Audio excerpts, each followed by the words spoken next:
So hello and welcome back to the channel. अगर तुम इस चैनल को फर्स्ट टाइम देख रहे हो तो कॉन्ग्रेचुलेशंस, तुमने सही टाइम पे देखना स्टार्ट किया। आज से हम स्टार्ट कर रहे हैं अफोरिज्म्स ऑफ ऑर्गेन ऑफ मेडिसिन। उसमें भी हम सबसे पहले कवर करने वाले अफोरिज्म नंबर 1। अगर तुम्हारी यूनिवर्सिटी एग्जाम्स आ रही है या टर्म्स एग्जाम आ रही है, आई डोंट केयर, क्योंकि तुम यहाँ पे इसलिए आए हो क्योंकि तुम्हें अफोरिज्म्स याद नहीं हो रहे। अब अफोरिज्म्स की स्टेटमेंट याद करना इज नॉट माय प्रॉब्लम, और वो मैं तुम्हें खुद बोलूंगी कि तुम रट्टा मार लो, क्योंकि मुझे भी वो याद नहीं होती थी, मैंने रट्टाफिकेशन किया है। But university point of view, अगर तुम्हें लास्ट मोमेंट पे अफोरिज्म नंबर 1 याद रखना है और एक स्टोरी के थ्रू, जैसे तुमने अफोरिज्म 1 सोचा, तुम्हारे दिमाग में ये स्टोरी आ जानी चाहिए जो मैं अभी तुम्हें इस वीडियो में एक्सप्लेन करने वाली हूँ, और इस स्टोरी के बेसिस पे तुम पूरा अफोरिज्म नंबर 1 बहुत अच्छे से लिख लोगे। ओके, मैं नीचे देखती रहूंगी बीच बीच में, क्योंकि मैंने इसमें नोट्स बनाए हैं and I have this copy notes. ठीक है, तो मुझे ये दोनों रेफर करने पड़ेंगे ताकि मैं तुम्हें बेस्ट से बेस्ट आउटपुट दे सकूं। So let's start with aphorism number 1, mission of the physician. The physician's high and only mission is to restore the sick to health to cure, as it is termed. इसे तुम्हें रट्टा मारना पड़ेगा। ये एक लौता aphorism है जो हम सबको बहुत ही बेहतरीन तरीके से याद रहता है। अब इसे समझने की कोशिश करते हैं। कैसे याद रखना है, तो हम एक कहानी से इसे याद रखने वाले हैं। ठीक है, अब सिर्फ चिल करो और मेरी बातों को सुनो। ठीक है, and imagine, try to imagine. If you are visual person, best thing this is for you. ये मैंने रिग्रेट किया क्योंकि मेरे यूनिवर्सिटीज के टाइम मुझे ये टेक्निक नहीं मिली, और अभी तुम्हें टेंशन लेने की जरूरत नहीं क्योंकि तुम्हारे पास मैं हूं। ओके, तो लेट्स बिगिन।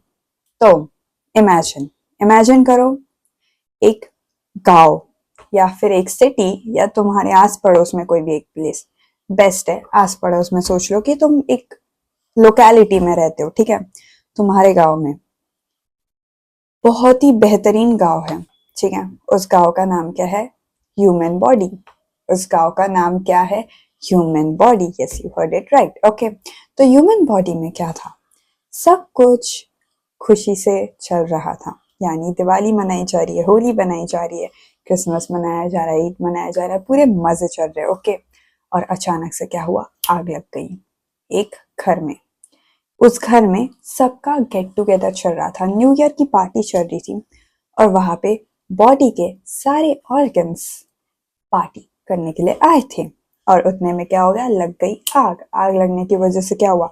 सारे एक्सपर्ट डॉक्टर्स, साइंटिस्ट, सब लोग आ गए, आकर खड़े हो गए घर के बाहर। ओके, घर के बाहर आके खड़े हो गए। अब क्या? तो एज हमारे एक्सपर्ट्स ने काम करना चाहिए, वो लोग वो काम करते हैं नहीं। उन्होंने सबसे पहले क्या किया? बाहर बैठ के देखा कि अंदर का क्या सीन है। तो अंदर क्या हो गया? लोग तकलीफ में है, पेन, वो कमजोर होते जा रहे हैं दिन ब दिन। यानी जैसे जैसे समय बीत रहा है, उसके अलावा वो कुछ बोल भी नहीं पा रहे हैं, वो इतनी तकलीफ में है। इसे हम क्या कहेंगे? डिजीज। यानी पर्सन की जो बॉडी है उसमें हो गया है डिजीज। अब डिजीज हो गया है, डिजीज को छोड़ो, सिर्फ इतना याद रखो कि एक घर है, घर में लग गई आग, उसके बाहर कुछ लोग जमा हो गए। कौन लोग थे? तो फिर साइंटिस्ट लोग थे, बहुत सारे अच्छे डॉक्टर्स, टॉप क्लास डॉक्टर्स वगैरह थे। ठीक है, और एक्सपर्ट्स आके खड़े हो गए। अंदर देखे अंदर क्या हो रहा है, लोग सांस नहीं ले पा रहे, उनको तकलीफ हो रही है, वो साइलेंटली सफर कर रहे हैं। उतने में क्या होता है? हमारे एक्सपर्ट्स आए हैं ना, तो एक्सपर्ट्स अपना तिगड़म लगाएंगे। क्या तिगड़म लगाते? तो उन सबका हो गया डिस्कशन चालू। क्या डिस्कशन हो रहा है? तुम उनके बीच खड़े रह के देख रहे हो। ठीक है, तुमने देखा कि डिस्कशंस कर रहे एक्सपर्ट्स। शायद से ना आग किचन से स्टार्ट हुई है, या फिर हो सकता है कोई केमिकल रिएक्शन हो गया हो, या फिर कुछ ABC रिएक्शन हो गया हो, या फिर कुछ ABC सिचुएशन आ गई हो जिस वजह से आग लग गई है। और नोट करो, अभी भी अंदर लोग तड़प रहे हैं। They are suffering, in short. तड़पना is the wrong word, they are suffering. ठीक है, और ये जो हमारे बेस्ट स्पीकर्स एंड ऑथर्स क्या कर रहे हैं, ये डॉक्टर्स एंड जो सो कॉल्ड साइंटिस्ट लोग क्या कर रहे हैं, ये लोग उस जलते हुए घर के बाहर खड़े रह के डिस्कस कर रहे हैं एंड उसके बाद में उस पे क्या कर रहे हैं, बुक्स लिख रहे हैं। बुक्स लिखने के अलावा स्पीचेस दे रहे हैं, ऑडिटोरियम्स में जा रहे हैं कि हमारे अकॉर्डिंग ऐसा ऐसा हो सकता है, but no one is concern कि हमें उसे ठीक करना है या उस आग को बुझाना है। उतने में तुम हो गए उनकी बातों से फ्रस्ट्रेट। अब तुम हो असली doctor, you are the real physician. तुमने क्या किया, तुमने कोई बड़ी स्पीच नहीं दी, कोई ड्रामा नहीं किया, कोई एनालाइज नहीं किया, नॉनसेंस स्पेक्यूलेशंस नहीं बनाए, थ्योरीज नहीं बनाई। तुमने क्या किया, आग लगी है, तुम गए, तुमने पानी की बाल्टी उठाई और आग पे फेंक दी ताकि पानी की वजह से आग बुझ सके। Simple, right? पर तुमने नोट किया कि पानी अच्छा और खराब में तुमने डिफरेंट किया। अगर खराब पानी तुम उधर डालोगे, don't take it literally, imaginative में देखो। अगर खराब पानी तुम डालोगे तो तुम आग बढ़ा दोगे, और अगर तुम अच्छा पानी डालोगे तो आग बुझ जाएगी। तो तुमने क्या किया, राइट रेमेडी को चूज किया, ठीक है।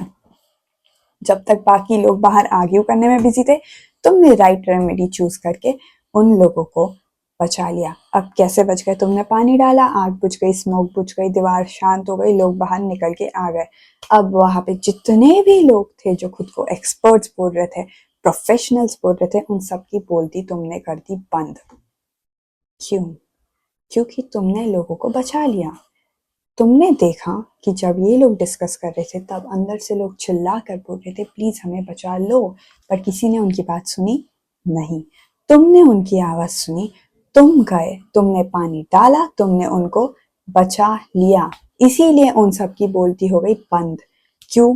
क्योंकि तुमने क्योर लाया है and they don't have anything to say now. क्यों? क्योंकि you are the true physician. ठीक है, तुमने किसी भी तरह का बकवास पे टाइम वेस्ट नहीं किया है। तो इससे लोगों को, जो एक्सपर्ट्स थे, उनको क्या रियलाइज हुआ, उनको समझ में आई उनकी गलती। क्या गलती की है उन्होंने? वो खुद को डॉक्टर्स नहीं फिलोसोफर्स समझ रहे थे। उनको लग रहा था हम बहुत ज्ञानी लोग हैं ना, हमें ज्ञान ऐसे फैलाना है दुनिया भर में, राइट? उसके अलावा वो लोग डिबेट्स में बिजी थे जिसका कोई एंड रिजल्ट था क्या? नहीं। उसके अलावा वो लोग लेबल्स देने में बिजी थे, ये इस वजह से हुआ है, वो उस वजह से हुआ है। They are more focused on क्या किस वजह से हुआ है, इंस्टेड ऑफ इसको हम ठीक कैसे करें। समझ रहे हो? पर तुमने क्या किया, तुमने प्रॉब्लम ढूंढी और उसका सल्यूशन ढूंढा। तुमने देखा कि इसको XYZ प्रॉब्लम हो रही है, उसका सोल्यूशन ABC है। आग लगी, आग को बुझाने के लिए पानी यूज किया, that's it, nothing more nothing less. अब तुम अफोरिज्म नंबर 1, अगर पेपर में आता है अफोरिज्म नंबर 1 लिखो, तो तुम क्या बोलोगे? मैम इतनी सारी स्टोरी हम याद कहाँ से रखे, राइट? सो इसका शॉर्ट में हम बताते हैं। एक जलता हुआ घर, लोग बाहर उसके जमा है, तुम अंदर गए और तुमने पानी डाल के आग बुझा दी। जब बाकी लोग आग किस वजह से लगी उसको स्टडी करने में बिजी थे, तुम एक रियल डॉक्टर की तरह आते हो और उस आग को बुझा देते हो। तो इन शॉर्ट इसका पूरा सार क्या है? अफोरिज्म का पूरा सार ये है, अफोरिज्म नंबर 1 का, कि फिजिशियन की इकलौती जिम्मेदारी ये है कि वो पेशेंट को ठीक करे, उसको हेल्थ में वापस लेके आए, और ना कि थ्योरीज और स्पेक्यूलेशंस पे अपना समय बर्बाद करे। ठीक है? अब तुम्हें एग्जाम्स में याद रखने के लिए इतना पॉइंट इनफ है। अगर तुम्हें अफोरिज्म नंबर 1 कुछ याद नहीं आ रहा है, तुम इस स्टोरी को याद रखोगे और ये एक सेंटेंस याद रखोगे, राइट? पर अब अगर तुम्हें यूनिवर्सिटी में आ गया एक्सप्लेन अफोरिज्म नंबर 1 फॉर 5 और 10 मार्क्स, देखा जाए तो 5 मार्क्स के लिए ही आना चाहिए, पर जो भी है 5 मार्क्स के लिए तुम इतना सा लिख के नहीं आ सकते हो। तो तुम उसे एक्सप्लेन करोगे कुछ 5 पॉइंटर्स के अंडर। सबसे पहले फिजिशियन के बारे में तुम बताओगे। फिजिशियन यानी कि यहाँ पर बात हो रही है मास्टर हैनेमन के अकॉर्डिंग फिजिशियन का क्या मिशन है, और असली फिजिशियन के बारे में क्वालिटीज तुम समझ गए होगे, जो कि तुम थे। तुमने क्या किया, टाइम वेस्ट नहीं किया किसी भी टाइप के डिबेट्स, स्पेकुलेशंस या फिर अपना कुछ ज्ञान देने में, बुक्स लिखने में। इंस्टेड तुमने देखा कि तुम्हारे सामने क्या इशू है और उसे मैं किस तरीके से ठीक करूं। तो फिजिशियन की वही ड्यूटी है। अब काइंडली नोट कि ऑर्गेनॉन एक फिलोसॉफिकल सब्जेक्ट है, ठीक है। तो इसमें वर्ड टू वर्ड आंसर्स नहीं लर्न करने हैं, नहीं तो तुम्हारा कुछ नहीं होने वाला। Okay, keep it very very very crystal clear कि तुम्हें सिर्फ मतलब समझना जरूरी है, और इन वीडियोस में मैं तुम्हें सिर्फ मीनिंग समझाने वाली हूँ, ताकि उस मीनिंग को तुम याद रख के अपने एग्जाम्स में अच्छे से आंसर लिख सको, प्रोड्यूस कर सको, ठीक है। तो फिजिशियन, पहले मैं 5 पॉइंट्स बता देती हूँ। फिजिशियन, मिशन, सिक, हेल्थ, क्योर। ये 5 पॉइंट्स के नीचे हम लोग एक्सप्लेन करेंगे अफोरिज्म नंबर 1 किस पे, फिजिशियन, मिशन, सिक, हेल्थ, क्योर, ठीक है। फिजिशियन का मिशन क्या है, किसी भी बकवास पे टाइम वेस्ट नहीं करना है, किसी भी होम्योपैथ यानी कि किसी भी हाइपोथेसिस या स्पेकुलेशंस पे समय नहीं वेस्ट करना है, और होम्योपैथिक प्रिंसिपल्स के थ्रू परमानेंट और कंप्लीट क्योर प्रोवाइड करना है, ठीक है। मैं इसमें से पढ़ रही हूँ, इसका मतलब तुम ये सारे पॉइंट्स इग्नोर करोगे नहीं, ये मैं इसमें से नहीं पढ़ रही हूँ। I am just telling you the meaning, the core result of पर पॉइंट, इसको ध्यान रखो। तो क्या मैंने बताया कि फिजिशियन का काम सिर्फ इतना है कि तुम्हें स्पेकुलेशंस नहीं करनी है, हाइपोथेसिस नहीं करनी है, अपने ओपिनियंस बना के मत रखो, सिंपल क्योर तक पहुंचो बाय यूजिंग होम्योपैथिक प्रिंसिपल्स, और ये कंप्लीट और परमानेंट होना चाहिए। किसके अकॉर्डिंग हम बात कर रहे हैं, मास्टर हैनेमन के अकॉर्डिंग और अफोरिज्म 1 के अकॉर्डिंग। फिजिशियन का दूसरा मिशन, यानी ये पहला पॉइंट हो गया फिजिशियन, दूसरा इज मिशन। तो मिशन क्या है हमारे फिजिशियन का, यानी तुम्हारा और मेरा, हमारा मिशन क्या है कि हम किसी भी फालतू की चीजों पे टाइम वेस्ट नहीं करें। जब तक टेस्ट नहीं आता, जब तक ये नहीं आता, तब तक वो नहीं आता, तब तक ये नहीं आता, तुम सफर करो। योर काम is not to do that. तुम्हारा पेशेंट तुम्हारे पास आके सफर करेगा तो तुम्हारे होने का क्या फायदा। Your work is to heal, so you don't have to waste any of time. तुम्हें टोटल सिमिलिमम ढूंढ के पेशेंट को टोटलिटी ऑफ सिम्टम्स के बेसिस पे ट्रीट करना है। हाँ, तुम अभी क्योंकि टेक्नोलॉजी एडवांस्ड है, तुम जरूर उसको MRIs, एक्सरेज जो कुछ भी है करवा सकते हो। ये आंसर में मत लिखना, ये मैं तुम्हें सिर्फ एक्सप्लेन कर रही हूँ, ठीक है। तो तुम लोग ये सब करवा सकते हो, but according to purely aphorism number 1 तुम किसी भी टाइप के टाइम वेस्ट नहीं करोगे। तुम्हें सीधा सिमिलिमम ढूंढना है, प्रॉपर मेडिसिन लेनी है on the basis of totality of symptoms, ये तुम्हारा मिशन है, ठीक है। उसके बाद में सिक, सिक पर्सन को सिक कंसिडर करते हैं मास्टर हैनेमन, ना कि डिजीज। क्यों? क्योंकि डिजीज के थ्रू देखने वाला कौन है, एलोपैथी। होम्योपैथी में क्या है, इंसान को as a sick, completely sick person की तरह कंसिडर करते हैं, ठीक है। तुम हो, मैं हो, हम पूरी तरीके से टोटलिटी ऑफ सिम्टम्स के बेसिस पे ट्रीट होने वाले हैं। तो हैनेमन के अकॉर्डिंग क्या है, पर्सन सिक है, डिजीज नहीं है। क्यों? क्योंकि वो सफर करता है एज अ होल, उसकी पूरी बॉडी सफर कर रही है अगर वो कर रहा है तो, ठीक है। अगर तुम्हें फीवर आता है तो तुम्हारे से बॉडी नहीं एग्जॉस्ट होता, तुम्हारा माइंड भी होता है, ठीक है। अगर तुम्हारी आंखें दुख रही है तो तुम्हारा सर भी दुखता है, समझ रहे हो। हर एक चीज कनेक्टेड है। तुम अगर इमोशनली ड्रेन्ड हो, तुम डिप्रेस्ड वगैरह लोगों को देखना, उनका फिजिकली भी वो लोग ऐसे स्लाउची और ऐसे दुखी आत्मा टाइप्स रहेगा, ऐसे पूरा डल रहेगा। क्यों? क्योंकि पर्सन सफर करता है एज अ होल, इसीलिए पर्सन को एज अ सिक कंसिडर किया गया है, ना कि disease, according to master Hahnemann. तो हमें उसको एज अ सिक लेना है, ना कि डिजीज। और हमें उस मैन को, यानी उस पर्सन को जो है सिर्फ उसके डिजीज के, यानी माइल्ड, मॉडरेट, सीवियर के बेसिस पे नहीं ट्रीट करना है, उसको एज अ होल ट्रीट करना on the basis of totality of symptoms. एक चीज हमेशा याद रखना, होम्योपैथी में जो कुछ भी हो रहा है on the basis of totality of symptom हो रहा है, उसके अलावा कुछ भी नहीं हो रहा है, और पर्सन को क्योर तक ले जाना है। फिजिशियन का काम सिर्फ इतना नहीं है कि मुझे सिकनेस ढूंढ के बताना है, क्योर ले जाना है। तुम्हारा काम एट द सेम टाइम ये भी है कि तुम उस बीमार इंसान को, उस सिक पर्सन के फैमिली को बताओ कि उसका ध्यान कैसा रखा जाए, उसकी illness severe, moderate, mild stage पे है, कंटेजियस है कि नहीं है, क्योंकि वो खुद का भी बचाव कर सके। क्योंकि अगर वो खुद ठीक रहेंगे तो वो अपने फैमिली मेंबर को बचा पाएंगे। एंड उसके अलावा क्या क्या प्रिकॉशंस लिए जाने चाहिए, क्या खाना चाहिए, क्या नहीं खाना चाहिए, ये सब भी बताने का काम है किसका, हमारे फिजिशियंस का, तुम्हारा और मेरा, ओके। क्योर, क्योर यानी complete removal of science and symptoms, ठीक है। सिर्फ उतू सा कि हाँ ये मेरे पास फीवर के लिए आया था, मैंने इसको फीवर की मेडिसिन दे दी और ये ठीक हो गया, ऐसा नहीं होता है। तुम्हें फीवर क्यों आया था उसका मेन रूट कॉज हटाना है, that is called cure. Cure क्या है? Complete total removal of totalities of symptoms, ठीक है। हेल्थ, हेल्थ क्या है?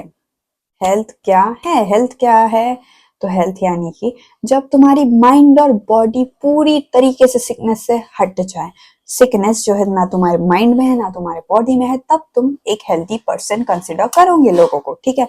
अगर तुम्हारे इंटरनल ऑर्गन डिस्ट्रक्ट हो रहे पर ऊपर से तुम्हें कोई बुखार नहीं आ रहा, कुछ नहीं आ रहा, तो क्या फिजिशियन ने उस पेशेंट को क्योर किया?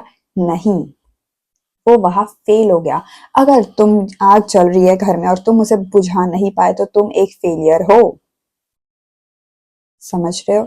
इसीलिए तुम्हारा काम पर्सन को हेल्थ में लाने का है, ठीक है।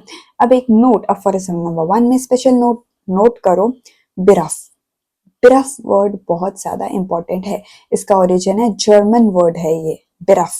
इसे यूज किया है मास्टर हैनम ने for instead of word mission, occupation, profession के लिए, ठीक है। इसके लिए यूज किया गया है।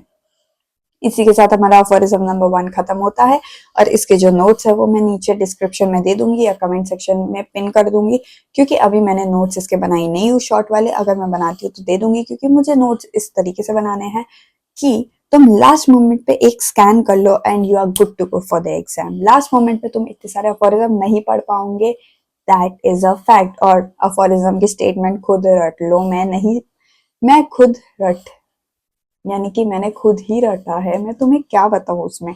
हाँ, ये मीनिंग्स अगर मैं समझ लेती, लाइक अगर मुझे पता होता फॉरिज्म 1 इज लाइक जलता हुआ घर, उसके बाहर 4-5 लोग बैठ के ऐसे प्रवचन दे रहे हैं, बुक्स लिख रहे हैं, स्पीचेस कर रहे हैं, और वहीं पे मैं एज अ फिजिशियन जाके आग बुझा के प्योर रेमेडी दे देती हूँ और सबकी बोलती बंद हो जाती है, यानी कि मैंने क्योर फाइंड कर लिया है।